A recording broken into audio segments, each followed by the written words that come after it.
안녕하세요. 코인우먼입니다. 오늘은 금요일입니다. 한 주도 너무 고생 많으셨고 즐거운 주말을 맞이할 수 있는 시간이 되시기를 바랍니다. 구독과 좋아요, 알림 설정은 코인우먼에게 큰 힘이 되오니 정중히 부탁드리며 오늘 영상 시작하도록 하겠습니다.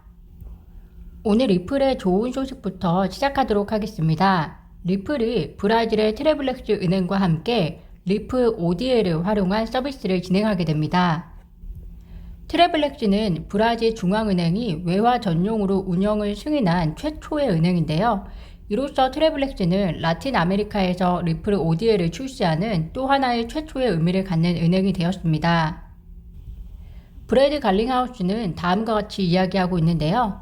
브라질은 중남미 사업의 앵커로서 중요성, 암호에 대한 개방성, 핀테크 혁신을 촉진하는 전국적인 이니셔티브를 고려할 때 리플의 핵심 시장이다. 규제 절차를 거치는데 오랜 시간이 흘렀지만 그것은 충분히 그럴 만한 가치가 있고 브라질에서 가장 큰 공급 업체 중 하나인 트래블렉스 은행과 함께 리플 XRP 기반 ODL을 출시함에 따라 상파울루에 오게 되어 정말 기쁘다 라고 이야기하고 있습니다. 브라질은 소비자를 보호하고 혁신을 촉진하는 틀을 만들기 위해 입법을 앞당기는 등 암호화폐 산업 규제에 적극 나선 것으로 유명한데요. 현재 중남미에서도 암호화폐 채택이 빠르게 증가하고 있습니다. 그래서 리플은 2019년에 브라질에도 리플 사무실을 오픈했는데요. 매년 브라질의 경우 7,800억 달러 이상의 결제가 브라질로 보내지고 있다고 하니 이번 리플 XRP의 ODL 출시는 리플과 그리고 브라질의 많은 고객에게 윈윈할 수 있는 서비스가 될 것이라고 생각합니다. 사진으로 보여지는 트래블렉스 CEO는 우선적으로 리플 ODL 서비스를 멕시코와 브라질 간 결제를 지원할 예정이며 향후 내부 국고와 그리고 대량 중소기업 결제를 포함해 더 많은 케이스에 활용할 계획이다 라고 밝혔습니다. 리플 XRP 기반의 ODL의 확장이 매우 중요함을 잘 알고 계실 텐데요. 최근에 ODL의 성공적 확장의 모습이 눈에 띄게 늘어나고 있는 것이 보여지는 것 같아 매우 의미가 있어 보입니다. 친암호화폐 성향의 미국 하원 의원 톰 에머 의원이 한 유튜브 채널을 통한 인터뷰에서 가상자산을 접근하는 현재 바이든 행정부와 SEC에 대한 의견을 공유했는데요. 그는 현재 미국 행정부가 가상자산 규정에 대해서 잘하고 있지 않다라는 이야기를 하고 있습니다.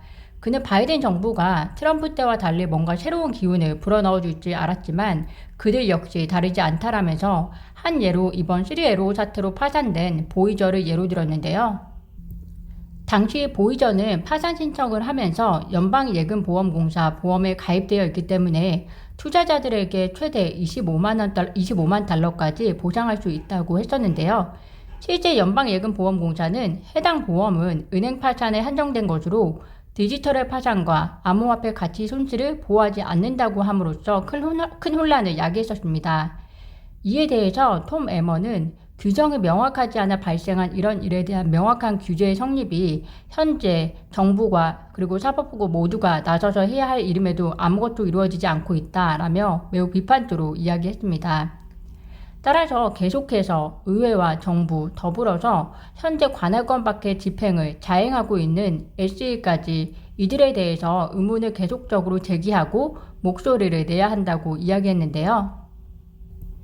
미국의 올해 입법 기간은 지금으로부터 28일밖에 남지 않았기 때문에 사실상 올해 가상자산 입법에 대한 특별한 변화가 찾아오기는 어렵다고 생각되어집니다.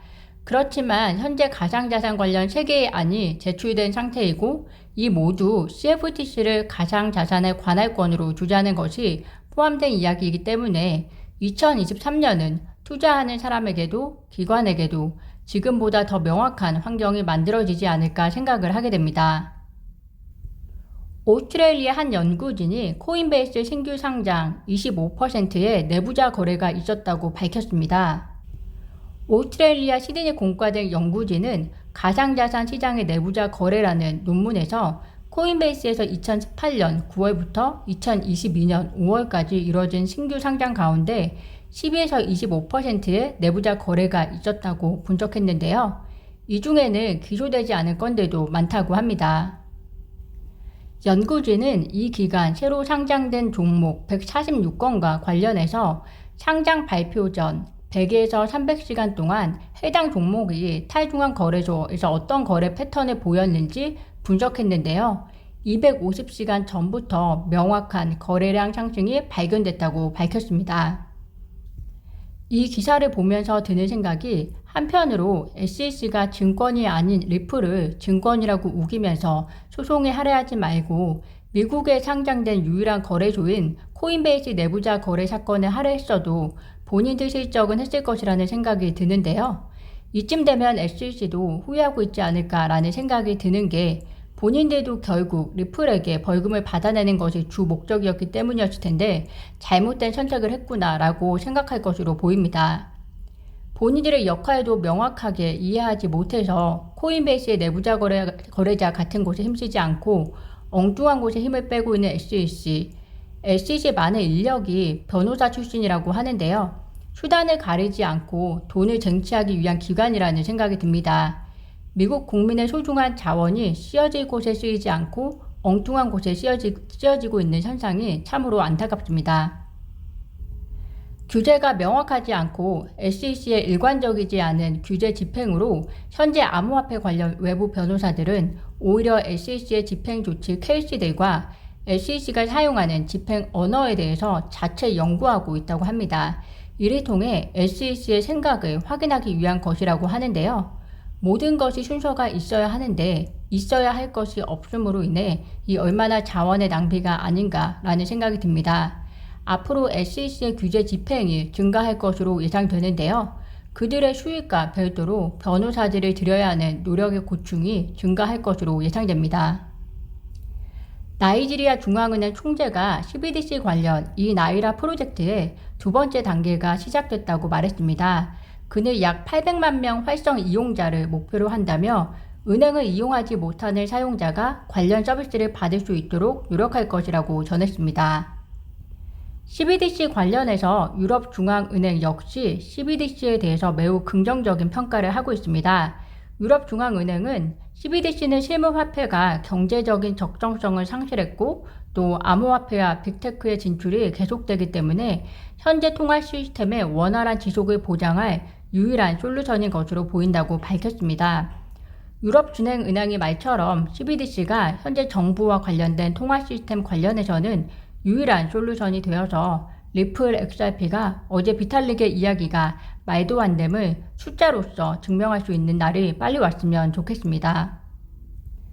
리플 XRP에게는 그 가치를 아는 홀더들과 그리고 커뮤니티가 있고 무엇보다도 건강한 기업 리플이 있다는 것, 그리고 그 안에서 일하는 훌륭한 리플의 리더들이 존재한다는 것은 어떤 기업과 바꿀 수 없는 자산인 것 같습니다. 가치가 제대로 펼쳐질 날이 얼마 남지 않았다고 생각하며 오늘도 힘이 나는 오후 되시기를 진심으로 바랍니다. 영상 시청 진심으로 감사드리며 구독과 좋아요, 알림 설정은 코인우먼에게 큰 힘이 됩니다. 감사합니다.